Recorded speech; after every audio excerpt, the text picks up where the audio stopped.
The motorcade came to a sudden halt, the screech of tires slicing through the murmur of the city.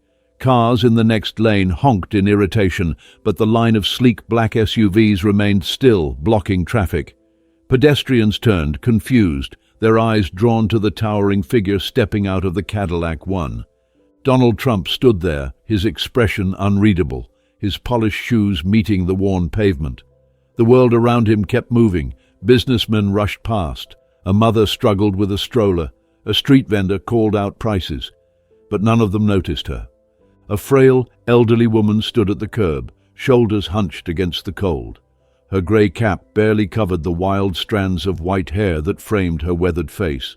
A blue rain jacket, too thin for the chilly air, clung to her bony frame, and a brown scarf was wrapped tightly around her neck. In her hands, a piece of torn cardboard trembled slightly, held up not with hope, but with weary resignation. The words, hastily scrawled in black marker, cut through the noise of the city. "Please help. My granddaughter needs a miracle." Trump's gaze lingered on the message. The wind shifted, making the cardboard flutter. Around her, people kept walking, their eyes glancing over her and then away, as if she were invisible. A businessman in a tailored suit walked past, his Bluetooth earpiece blinking. A woman sipping coffee barely glanced in her direction. A group of teenagers laughed as they strolled by, not even sparing a second look. The old woman didn't react to any of them. She had learned long ago that people rarely stopped. But then someone did. Trump took a step closer, his presence immediately drawing the attention of onlookers. Whispers spread like wildfire. That's Trump. What is he doing?" Martha, the elderly woman, noticed the sudden stillness around her. Slowly, she looked up, her tired eyes meeting his. There was no recognition in them at first, just the dull glaze of someone who had seen too much hardship. Trump bent slightly, his voice lower than usual.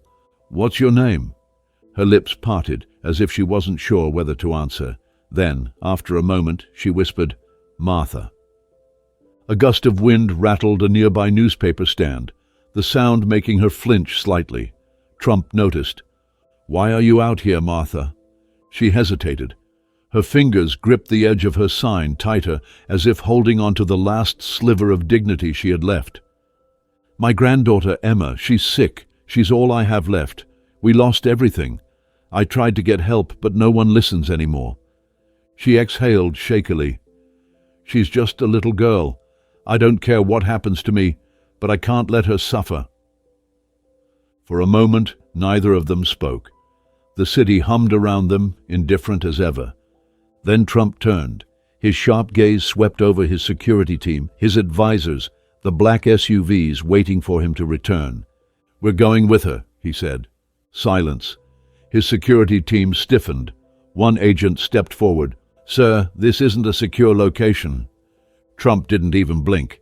"If she can live there, I can visit." The agents exchanged glances. Another one spoke up, carefully measured. "We don't know what kind of area we're walking into, sir. We should at least—" "I don't care," Trump interrupted. His voice was calm, but there was steel beneath it. "She's going to show me where she lives." Martha's lips trembled. You really want to see it?" Trump met her gaze. "Lead the way." The streets changed as they walked. At first, the buildings were polished glass and steel, the sidewalks clean, the shop windows filled with bright displays. But as they moved further, things began to shift. The pavement grew cracked, littered with cigarette butts and discarded wrappers. The air smelled damp, thick with the scent of wet concrete and something else, something stale. People peered out from alleyways.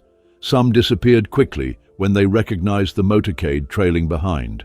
Others simply watched, their eyes flickering between Trump and the frail woman leading him. Martha walked slowly, her steps hesitant at first, then more certain. Trump matched her pace, his usual commanding stride softened. A homeless man stirred from beneath a pile of blankets near a boarded-up storefront. He squinted, his sunken eyes widening when he saw who was passing. He nudged the man beside him. "Hey, that's Trump." "Yeah, right. I swear to God, look." More eyes turned. Murmurs rippled through the street. Trump didn't acknowledge them. His focus was locked on the small figure in front of him. Martha's steps slowed. She turned down a narrow alley.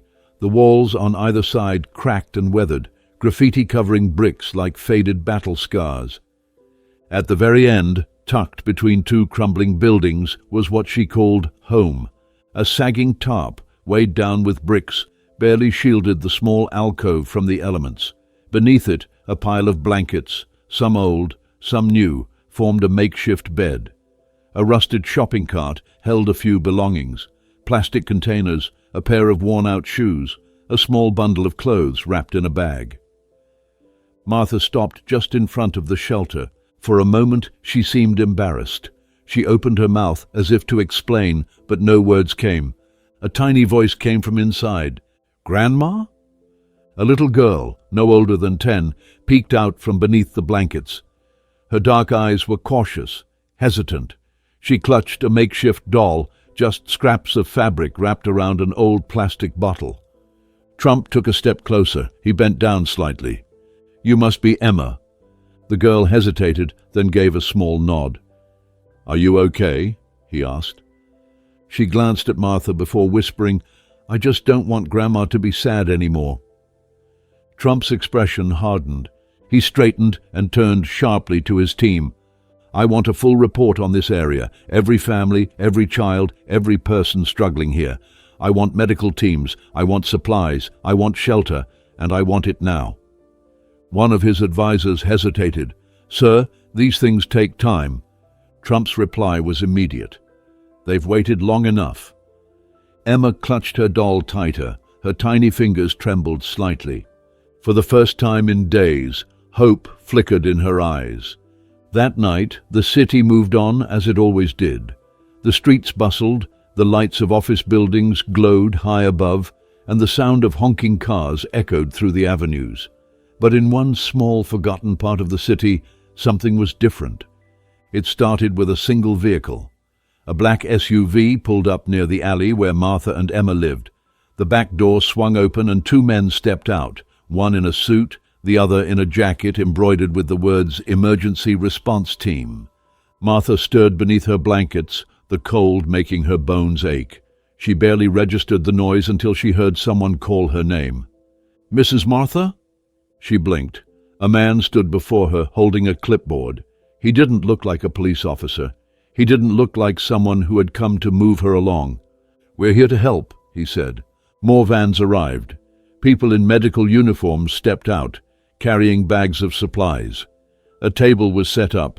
Folding chairs appeared. The street, usually empty and silent at this hour, became a hub of movement. Emma rubbed her eyes. "Grandma!" Martha could barely process what was happening. She had spent so many years being ignored, pushed aside, treated as invisible. Now strangers were here, asking her questions, offering her food, handing her a blanket that wasn't damp and frayed. She looked past them. Further down the street, where the motorcade had parked earlier, she saw him. Trump stood with his arms crossed, speaking to a group of officials. His face was unreadable, but there was an edge to his voice. Firm, demanding, unrelenting. The people surrounding him nodded quickly, some scribbling notes, others making phone calls. A man with a medical bag knelt beside her. "Mrs. Martha, I'm a doctor. I just need to check a few things, okay?"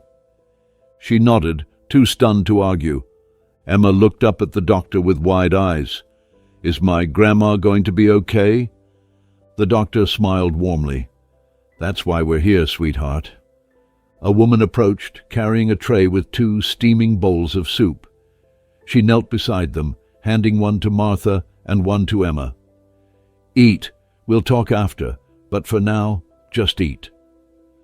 Martha hesitated, staring at the bowl in her hands. It had been so long since she'd had a real meal, something hot, something made for her and not found in a trash bin or handed out in a styrofoam container at a shelter. Her hands shook as she lifted the spoon to her lips. The warmth spread through her, and before she knew it, she was taking another bite, then another. Emma ate more slowly, sneaking glances at Trump between bites.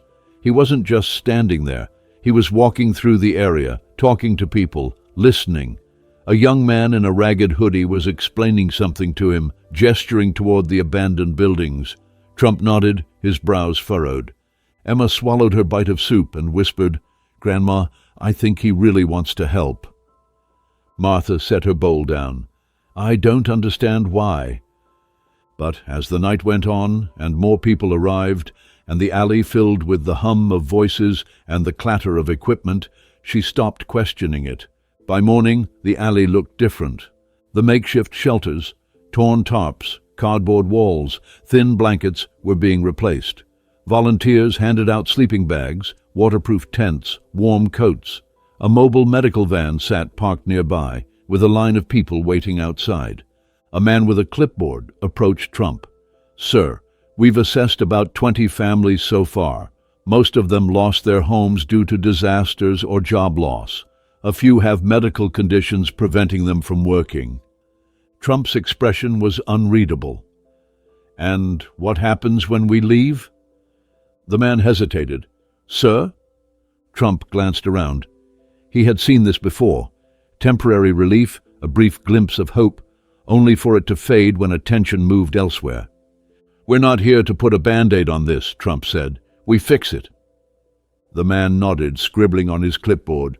"We'll get started on long-term solutions." Trump turned to one of his aides.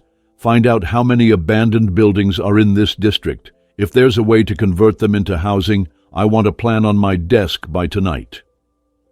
The aide hesitated. "Sir, that could take time." Trump's eyes narrowed. "They don't have time." The aide hurried off, making phone calls as he walked. Nearby, Emma stood by Martha, clutching her doll. She watched everything unfold, the men and women in suits making plans, the volunteers passing out supplies, the families who had once been ignored now being listened to. She looked up at Martha. "Is this really happening?" Martha wiped a tear from her cheek. "I don't know, baby. I really don't know." But when she looked toward Trump, she saw something in his face she hadn't seen in a long time. Determination. The story spread faster than anyone expected.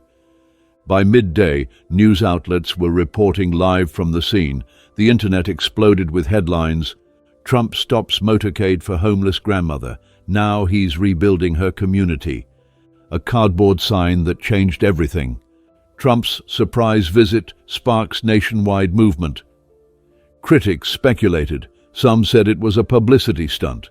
Others claimed it was a one-time act of charity. But as the days passed, it became clear that this was not a fleeting moment. Funding was allocated. Local businesses pitched in. Charitable organizations partnered with Trump's team. More volunteers arrived. And then something even bigger happened. A major construction company announced they would donate materials and labor to rebuild the homes lost in the area. They planned to start immediately. A tech company offered solar-powered heating units for shelters. A local school partnered with an educational non-profit to set up a learning center for children in need. It wasn't just a story anymore. It was a movement. Emma sat outside her shelter, though it barely resembled a shelter anymore. A cot had been placed inside, along with a small heater. The cold didn't bite as much. The hunger didn't sting as badly. She watched as Trump spoke to a crowd, residents, officials, reporters. His voice was steady, firm, as he made a simple promise. "This isn't charity. This is responsibility. We take care of our own, and we're just getting started." The people around him nodded, some clapping, some wiping their eyes. Emma didn't understand all of it, but she understood one thing. He meant it, and for the first time in a long time, she believed things could change. The movement spread like wildfire. What had started as a single moment, a motorcade stopping for an elderly woman on a forgotten street, had now ignited something far beyond what anyone had expected. News reports flooded television screens and social media feeds. Trump's impromptu act turns into nationwide relief effort. From a cardboard sign to a national movement, the story of hope for the forgotten. At first, people thought it would be a one-time event, just another story that would fade in a few weeks. But it didn't. It grew. Across the country, people began stepping up. Volunteers who had never worked with the homeless before found themselves in shelters, handing out blankets and food. Churches, community centers, and businesses started collecting donations at a record pace. Phone calls poured into Trump's team from CEOs, philanthropists, even rival politicians. Some wanted to contribute. Others wanted to understand what was happening. He didn't waste time with explanations. "We're fixing this," he told them. "Either help or get out of the way." The response was overwhelming. One of the country's largest construction firms pledged to build affordable housing for displaced families in multiple states, using empty lots that had been sitting vacant for years. A chain of grocery stores announced they would donate surplus food directly to shelters and struggling communities instead of throwing it away. A national job training organization launched a new initiative to help people experiencing homelessness gain employment, offering free courses, skill workshops, and direct hiring opportunities. It was no longer just about one grandmother and her granddaughter. It was about thousands. Martha and Emma's neighborhood was unrecognizable within weeks. The tarp and blanket shelters were replaced with sturdy temporary housing, warm, dry, and safe. The abandoned buildings that had once stood as skeletons of the past were now being converted into permanent, affordable homes. Where there had been cracked sidewalks and littered streets, there were now workers installing new pavement and streetlights. The transformation wasn't just physical, it was in the people too. Residents who had once felt invisible were suddenly being heard. A woman who had been living in her car for months was now working as a volunteer, helping others in her position. A former mechanic who had lost everything in a natural disaster was now leading a team to repair donated bicycles for children in need of transportation. And Emma, small, wide-eyed Emma, had become the heart of it all. She didn't understand finances or policies. She didn't know the details of construction permits or government funding. But she knew what hope looked like. Every morning she walked through the neighborhood, talking to the children, checking in on families, sitting with the elderly. "If we don't take care of each other," she told a little boy clutching a torn backpack, "who will?" She became a symbol. At just 10 years old, Emma had unknowingly become the face of a movement. A photo of her holding her grandmother's hand, standing in front of what used to be their shelter, went viral. The image wasn't just about poverty, it was about resilience. People began calling the initiative Hope for the Forgotten. And still, it kept growing. Trump returned to the neighborhood weeks later, stepping out of his SUV onto a street that barely resembled the one he had walked before. There were no more makeshift shelters. The scent of damp concrete and decay had been replaced with the smell of fresh paint and warm food being cooked nearby. Children ran through the streets, laughing, something no one had seen in this neighborhood for years. Martha was waiting for him, sitting on the porch of a newly built home. She stood slowly, her legs steadier than they had been in a long time. When Trump approached, she didn't know what to say. The last time they had spoken, she had been holding a sign, begging for help. Now she had a home, a place to sleep, food to eat. "You kept your word," she finally said. Trump nodded. "I told you I would." She reached out and took his hand, squeezing it tightly. No cameras, no reporters, no microphones, just a woman who had been given back her dignity. Emma ran up to them, breathless. "Uncle Trump." He raised an eyebrow at the nickname, but didn't correct her. "You came back," she said. "Of course," he replied. "I wanted to see what you and your grandma have been up to." She beamed. "I've been helping the kids. Some of them never went to school before, so I'm teaching them the alphabet and numbers." Trump smiled, looking down at her. "You're a leader, Emma." Her grin widened. "And I have one more surprise for you," he added. She tilted her head. "What is it?" Trump gestured down the street. A van was parked at the corner, and volunteers were unloading stacks of books and supplies.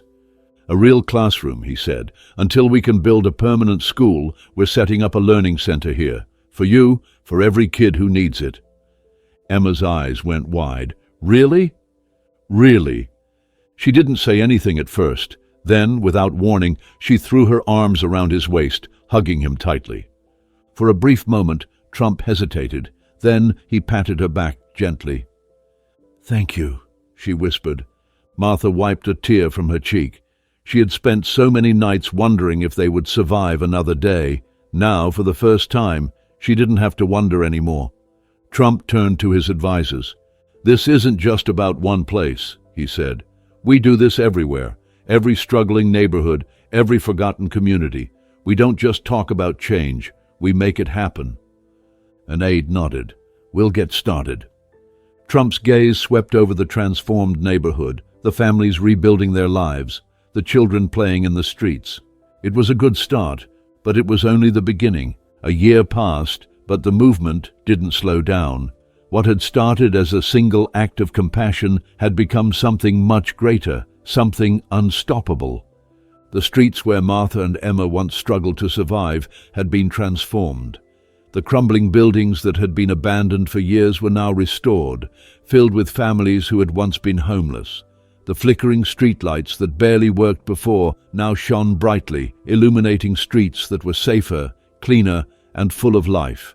Children who had once wandered aimlessly, some begging for food, were now walking with books in their hands, attending classes in the newly built learning center that had been set up just for them.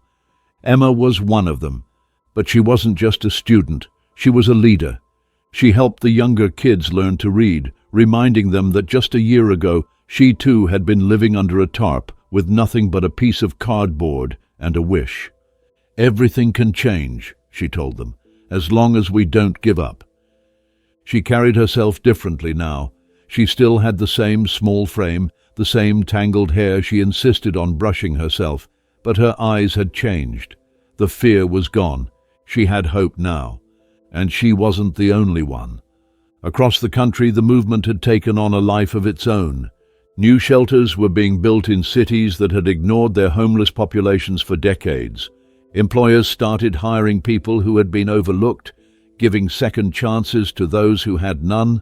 Entire communities that had been forgotten were now being rebuilt, block by block, person by person. The headlines shifted. The news no longer just covered the problems of homelessness and poverty. Now they covered the solutions. It wasn't just about Trump anymore. It was about the millions of people stepping up to make a difference. In cities where people used to avoid eye contact with the homeless, they were now stopping to ask how they could help. In neighborhoods that had once been filled with despair, there were now volunteers, teachers, and doctors working together to bring lasting change. The impact reached beyond the United States. In Africa, villages without clean water were getting new filtration systems through the Global Hope Initiative. In South America, orphanages that had struggled to provide for their children now had new classrooms, stocked with supplies. In Asia, job training centers were opening for those who had never had access to education before. It was no longer a movement. It was a revolution. Emma and Martha were invited to Washington, D.C. for a special event. They had never been on a plane before, never walked through a place so grand. When they arrived at the White House, Emma's eyes were as wide as the sky. "This is where he works," she whispered to her grandmother, clutching her hand tightly. Martha, dressed in a new coat she had been given for the trip, nodded. "Yes, baby, this is where everything started." They were led inside, past halls filled with history, past portraits of presidents and leaders who had shaped the country. But nothing felt as surreal as when they stepped into the large, elegant room where hundreds of people had gathered for the event. And then they saw him. Trump stood at the front, dressed in his usual suit, but there was something different about his presence this time. He wasn't here for politics. He wasn't here for speeches. He was here for them. The room fell silent as he stepped forward. He looked over the crowd, business leaders, lawmakers, community organizers, and most importantly, the very people this movement had helped. "I want you all to look around this room," he said, his voice steady, filled with purpose. "You'll see people who were told they would never make it, people who were left behind, people who had to fight just to survive." He turned his gaze to Emma and Martha. And now you'll see them standing here, stronger than ever." Applause erupted. Emma's face turned red as hundreds of eyes looked at her. Trump gestured for her to come forward. She hesitated, gripping Martha's hand. "I don't know what to say," she whispered. Martha squeezed her fingers. "Just speak from your heart, baby. That's what got us here." Emma took a deep breath and stepped forward. She looked out at the crowd, her hands clenched into tiny fists. "I used to think no one saw us," she said. "Me and Grandma. We were just two people on the sidewalk. People walked past us like we weren't there." She took another breath, but someone stopped. The room was silent, every person hanging on her words. And because one person stopped, everything changed. Not just for us, but for thousands of people like us. Her voice wavered slightly, but she kept going. "Now, I know that one person can make a difference.